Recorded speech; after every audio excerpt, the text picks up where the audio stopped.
we have a new announcement, Tio, on the DI digital interface boards. Of course, we're talking about these little boards. These are the TOADs digital interfaces. If I can hold it the right way around.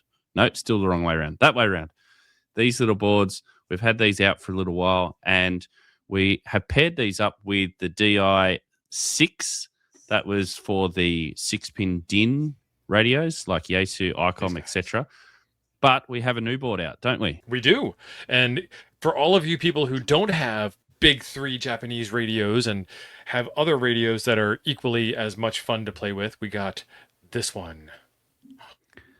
As you can see, there is a big Xiegu logo on it, so that sort of tells you what this is.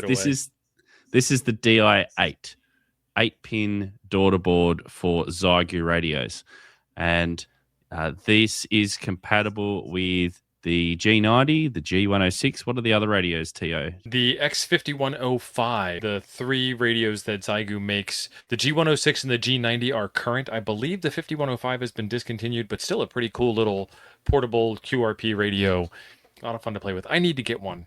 I don't have one of those. I have the 106 and the 90. Now, you've done some testing and you've done a video, and we'll link it below in the description on setting one of these up for Xiegu. There is a little bit of setup involved, but if you run through Tio's video, it'll make it all clear and really easy to do. That video in particular is for doing FT8, but you can do a lot of other digital modes with this board. Anything that requires what they call a sound card mode will work. So FT8 will do, you can do HF APRS, you can do HF Winlink, you can do keyboard CW, receiving, decoding on your screen, as well as sending through apps like FLDIGI. It doesn't do rig control or cat control because the Xiegu already it comes with a cable for that. So what's the point of doing that again?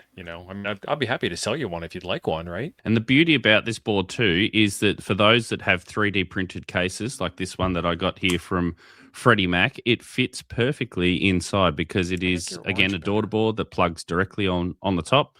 So the layout is exactly the same. So you can 3D print yourself. You can join the TOADs Discord. There is a TOADs DI channel in there where a lot of people have published some of their files for this. But if you've already got those, then they simply plug on with the headers, same layout as you can see there, and away you go. So it's all plug and play. The only thing you will need is an 8-pin male-to-male plug or cables to connect from the board to your radio. But they've got them on Amazon. There'll be a link for that in the description as well. I am checking Radiodity's website. I was coughing over you, so you'll have to say that again. I was checking Radiodity's website to see if it comes with the 8-pin cable. It does not look like it comes with that cable. But like I said, it's a Apple Talk cable from the 80s. You probably already have one. If you don't, there's a link down in the description, just in case Hayden's coughing took away all of my thunder there. So people talk about audio isolation when it comes to digital modes to keep computer noises out of your radio and radio noises, the noises, not the signal noises, out of your computer. And so we've got these 2 trim pots on here. These are 30-turn trim pots, so they give you volume control essentially, but they also do provide a little tiny bit of isolation for you to help with things like that. So if you want to get hold of a DI8, they are live now. There's a link in the description below to purchase from either the USA for temporarily offline, or from me, Ham Radio DX, in Australia or New Zealand. So they are shipping now. You can also get hold of DI6s as well. Those are also in stock. We've had quite a few people that have been saying to us recently, hey, are the DI6s in stock? Just check the websites to see if they're in stock, if they are. And if they're not, they're only temporary. We usually try and keep up with stock. Or if you just want to get a digital interface, the sound card board as well, then they are available too. And I've been playing around with this lately as well, building a radioless node. So I've got a video coming out on an all-star radioless node using one of these. So they're very versatile. That's actually, speaking of all-star, that's kind of where this thing came from. I've got one right here. They used to call it the USB sound fob, and you're supposed to put all this candy and everything on it. And you can see that it's got these little flying wires connected directly to that chip that is surface mounted to the board, and that was near impossible. It took me 4 or 5 of these before I gave up, and Hayden just brought one all the way from Australia on an airplane in his carry-on luggage for me. And so that was the origin, the birth story of this guy here, was to get you something you could tinker with, something that had the pin headers on it so that you could, instead of trying to solder directly to the little surface mount part, now you can just use regular DuPont wires and plug in. And then from there, it was kind of natural to do the DI6, and now to do the, where did it go? It's in my case. Now to do the DI8 that plugs in on top of it.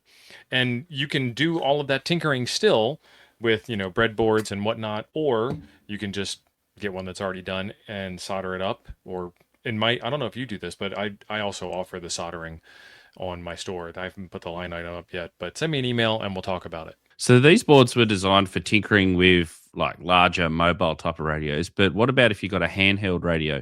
Well, that's where we've got the AIOC, the all-in-one cable. Now, Tio's holding up one there. These things have been around for a little while, and we've got these in stock on the store as well, and offer these for those who want to use these for programming. You can use also these with a different firmware for a all-star node. You could use it for a whole variety of things, can't you, Tio? Yeah, it's all again in the spirit of tinkering. You can take this and adapt it. Right now it's got a K connector on it, which works with like Baofeng radios and all the radios that have the K connector. But I've also seen where you can just solder some wires up to a TRRS plug and connect to like a Xiegu radio or something like that. So these ones here are good for more than just digital sound card modes. They're also good for programming a large majority of radios out there. There are some radios where the programming chip is in the radio instead of in the plug. And there are some radios where it's not. So the ones where the chip is in the plug, this will work. The ones where the chip is in the radio, you can't have two chips that do the same thing in the same line. But this will do programming on your Baofengs. It'll do APRS and Winlink and All-Star on your Baofengs as well. And they're available again from either store here in Australia or in the USA. So you could check those links out below. So Hayden and I developed this together. And if you want to see how I did my first testing after Hayden did the board design, I'll leave that video linked for you at the end right here. Oh, you want to blame me for the board design? I wanted to celebrate you for the board design.